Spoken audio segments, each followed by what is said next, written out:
Hello friends, मैं Monika Mittal physics plus की class में आज मैं पढ़ाने जा रही हूँ आपको हीट इंजन। तो फ्रेंड्स, हीट इंजन को समझने के लिए हम साइक्लिक प्रोसेस को पढ़ेंगे। और साइक्लिक प्रोसेस की दो टाइप होते हैं, close cycle, open cycle.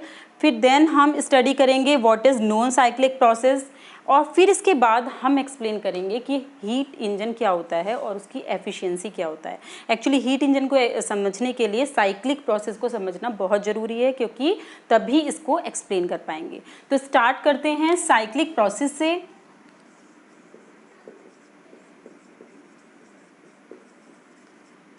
Friends, cyclic process वो प्रोसेस होता है जिसमें सिस्टम हमारा क्या होता है, जो गैस है ना।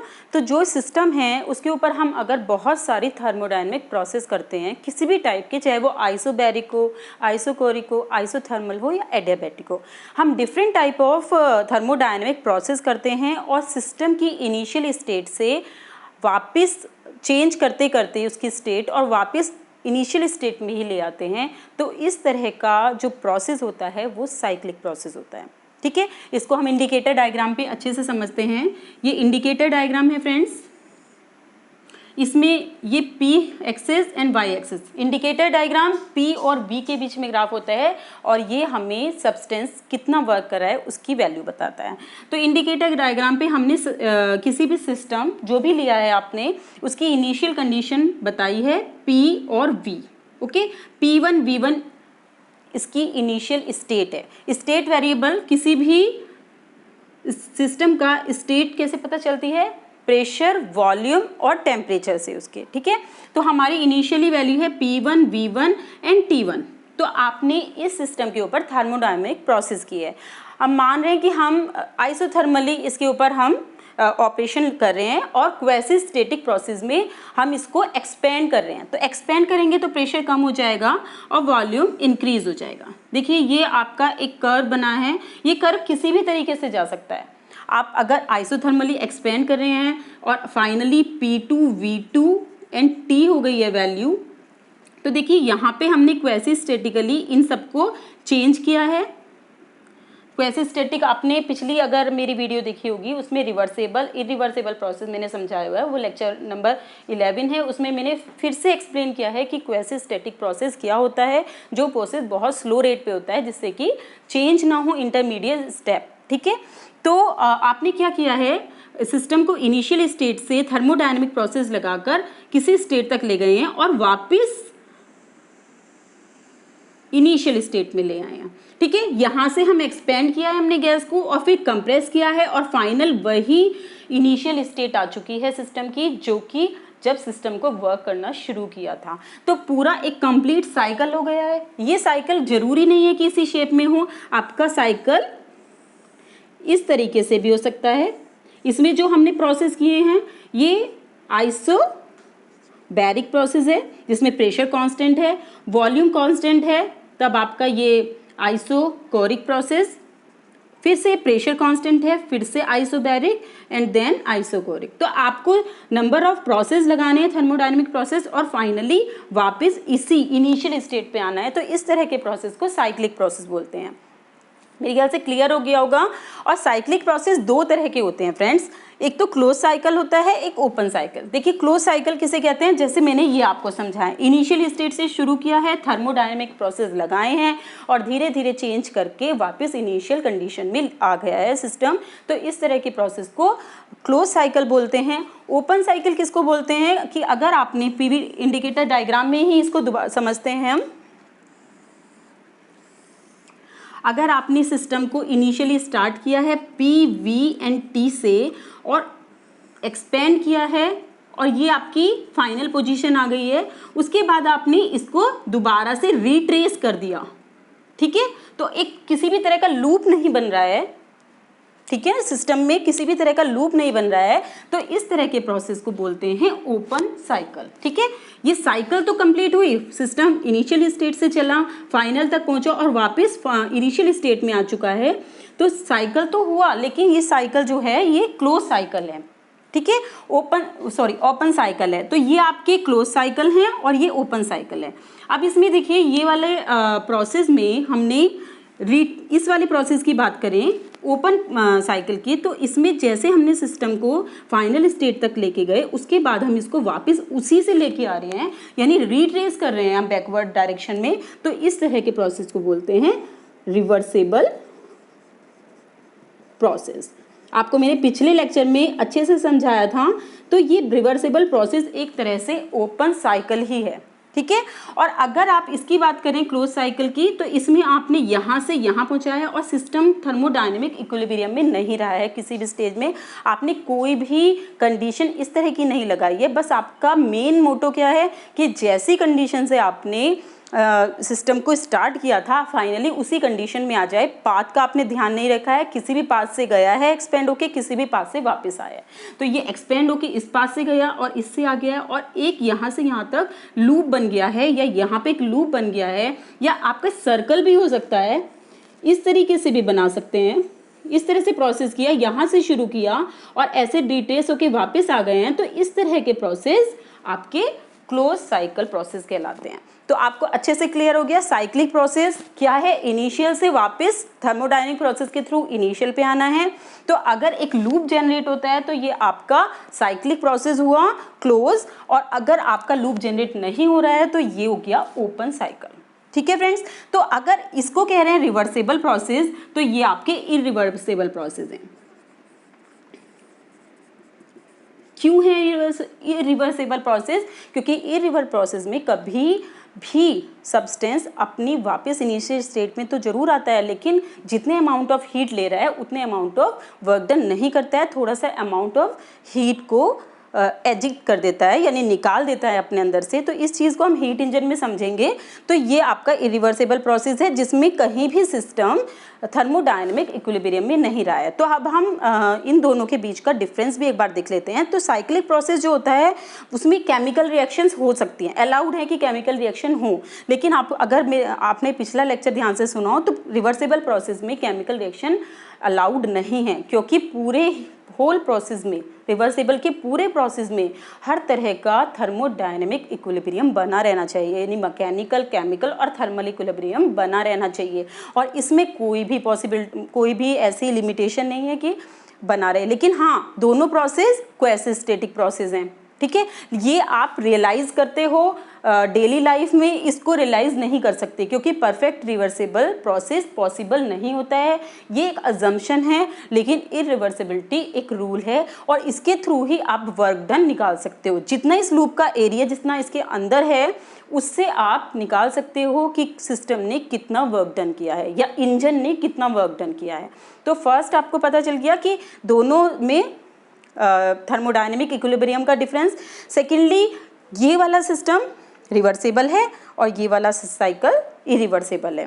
और थर्ड, इसमें कोई वर्क डन नहीं होता है रिवर्सिबल प्रोसेस में, और इरिवर्सिबल प्रोसेस में work done equal to area of loop होता है, ठीक है। तो ये आपका साइकिल प्रोसेस का था। हीट इंजन के बारे में डिस्कस करते हैं आप। तो फ्रेंड्स, हीट इंजन होता क्या है? हीट इंजन एक मशीन होती है,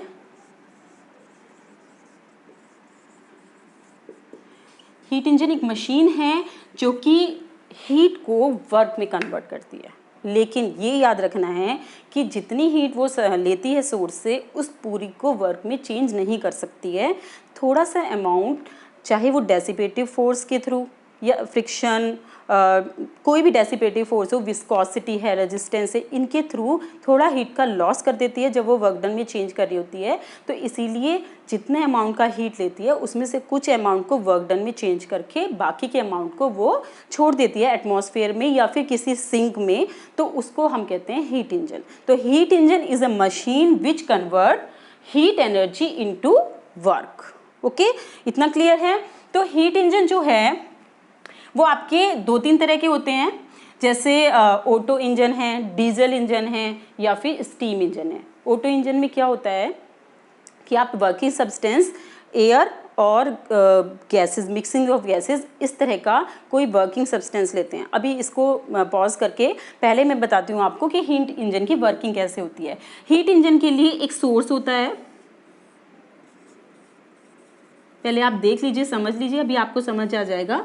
एक वर्किंग सब्सटेंस होता है, देन एक सिंक होता है। अब ये क्या क्या है, देखिए सोर्स जो होता है वो उसमें से जो आपका इंजन है, यानी जो चीज़ वर्किंग सब्सटेंस है वो ये पूरा का पूरा इंजन है आपका हीट इंजन।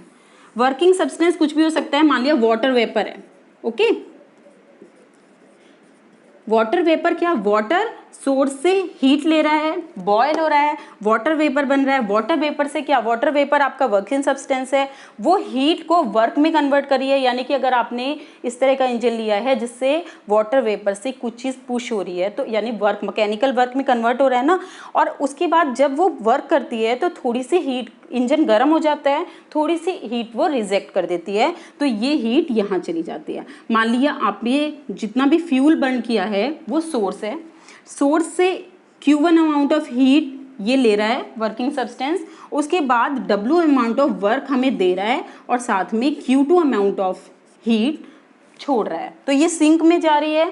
सिंक यानी बाहर एटमॉस्फेयर भी हो सकता है सिंक, या आपने कोई और कंटेनर लगा दिया है जिसमें वो हीट इकट्ठी हो जाए, तो इस तरह की सब्सटेंस को आप सिंक बोल सकते हैं। देखिए ये हाई टेम्परेचर पे होता है, T1 है मान लिया, ये T2, हमेशा T1 is greater than T2 ही होता है, क्योंकि हीट का लॉ है कि वो हाई टेम्परेचर से लो टेम्परेचर की तरफ फ्लो करती है।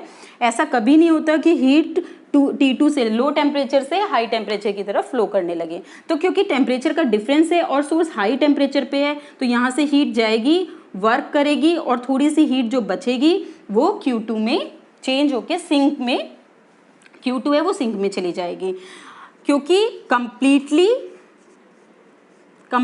Heat can not be converted into work, okay.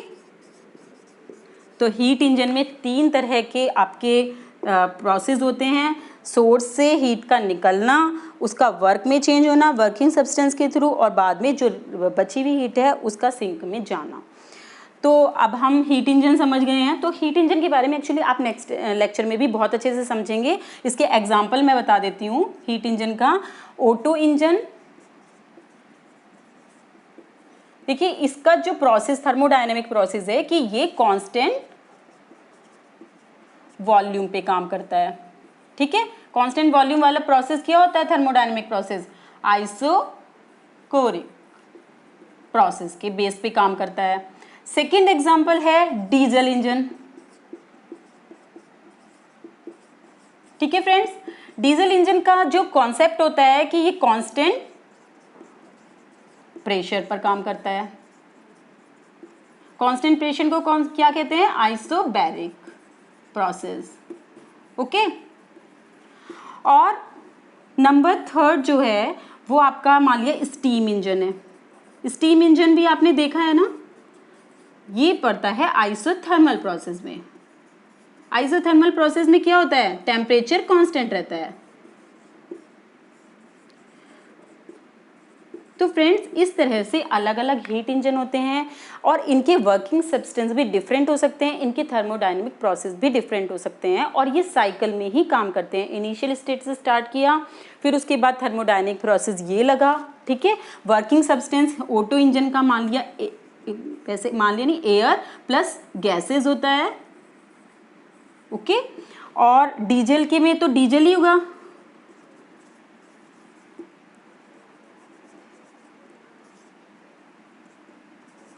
Okay. और स्टीम में स्टीम होता है, वाटर की जो वेपर होती है उससे चलेगा। और देखिए वर्किंग सब्सटेंस ये हो गया ऑटो इंजन में, और जो थर्मोडायनेमिक प्रोसेस है वो आइसोकोरिक है, और इसके थ्रू हीट सोर्स से ली जाती है और एयर एंड गैसेस वर्क करती हैं और कांस्टेंट वॉल्यूम रहता है, ठीक है। कांस्टेंट वॉल्यूम अगर आप पीवी डायग्राम पे प्लॉट करना चाहें तो देखिए इस तरह का प्रोसेस ना, ऐसे, ठीक है। तो आपका जो साइकिल है वो इस तरह होगा, और फिर उसके बाद ऐसे, ठीक है। तो इस तरह से आपको वर्क मिलेगा। देखिए ये क्लॉकवाइज बनाया मैंने, क्लॉकवाइज और एंटी क्लॉकवाइज के बारे में मैं नेक्स्ट लेक्चर में बताने वाली हूँ कि वर्क पॉजिटिव या निगेटिव कैसे होता है। तो ये आपके डिफरेंट टाइप के इंजन हैं और उनके वर्किंग सब्सटेंस है, और इस तरह से आप हीट इंजन को स्टडी कर सकते हैं। अब एफिशिएंसी के बारे में बात करते हैं। हीट इंजन की एफिशिएंसी क्या होती है कि कितना एफिशिएंट है वर्क करने के लिए, ठीक है। तो अगर आप बात करें efficiency is equal to work done upon heat absorbed, यानी कि जितनी हीट एब्जॉर्ब की थी उसमें से कितना वर्क चेंज हुआ है। मान लिया W वर्क हुआ है और Q1 amount of heat absorb की थी, तो Q1 में से Q2 तो उसने लिबरेट कर दी थी, ठीक है ना। Q1 ली थी, W वर्क किया था और Q2 निकाल दी थी, तो वर्क किसके इक्वल हुआ, Q1 minus Q2 upon Q1। Okay, तो ये हो गया 1 माइनस Q2 अपॉन Q1, ये हो गई एफिशिएंसी, और इसको इस तरह से डिनोट करते हैं। तो ये किसी भी हीट इंजन की एफिशिएंसी के लिए एक्सप्रेशन है। और आप देख लीजिए friends, Q2 upon Q1, Q2 हमेशा Q1 से बड़ा होगा क्योंकि Q1 अमाउंट ऑफ हीट उसने ली थी, तो इसीलिए एफिशिएंसी जो होता है वो 1 से लेस होती है, हमेशा लेस देन 1। कभी भी 100% एफिशिएंसी नहीं होती है किसी भी हीट इंजन की, क्योंकि हमेशा कभी भी Q1 की वैल्यू जीरो नहीं होगी। देखिए 100% एफिशिएंसी के लिए Q1 की वैल्यू जीरो होना चाहिए, Q1 की वैल्यू Q2 की वैल्यू जीरो होनी चाहिए। देखिए Q2 अगर जीरो होगा तो ये पूरा टर्म जीरो हो जाएगा और एफिशिएंसी 1 हो जाएगी, यानी 100% एफिशिएंट हीट इंजन मिलेगा। लेकिन ऐसा पॉसिबल नहीं है, जितनी हीट ली है कि उस पूरे को वर्क में चेंज करते हैं, ये लॉ के बिल्कुल अपोजिट हो जाएगा। हीट अगर कोई भी सब्सटेंस लेता है तो कभी वर्क करने में कोई भी कंटेनर है ना तो परफेक्टली कंडक्टिंग है, साथ में पिस्टन जो है वो बिल्कुल फ्रिक्शनलेस नहीं होता, कैसे ना किसी तरह के डेसिपेटिव फोर्स रहते ही हैं, तो इसीलिए हीट जनरेट होती है और वो हीट होती है Q2 हीट। जैसे फॉर एग्जांपल, अगर आपने एक गाड़ी ड्राइव कर रहे हैं, गाड़ी में आपने पेट्रोल फ्यूल लगा दिया है, तो डीजल इंजन हो गया वो, तो उसमें आपने फ्यूल डाला है तो वो बर्न हो रहा है, तो वर्किंग सब्सटेंस ने क्या लिया, हीट ली है, वर्क किया है। वर्क करने के बाद आप देखते हो कि गाड़ी गर्म हो जाती है, तो थोड़ी सी एनर्जी को वो लिबरेट करता है और इस तरीके से थोड़ी एनर्जी का डेसिपेशन होता ही है। तो इसीलिए 100% एफिशिएंसी का हीट इंजन नहीं होता है। तो ये टॉपिक मेरा यही ख़त्म होता है। नेक्स्ट टॉपिक में आपको कार्नोट साइकिल और इससे रिलेटेड जो भी टर्म रह गई है, जैसे पॉजिटिव एनर्जी कैसे होती है साइकिल में, निगेटिव एनर्जी कैसे होती है, वो सब डिस्कस करने वाली हूँ। तो आप मेरा नेक्स्ट लेक्चर ज़रूर देखें। उसके बाद में सेकेंड लॉ ऑफ थर्मोडायनेमिक्स के बारे में समझाऊँगी। Thank you.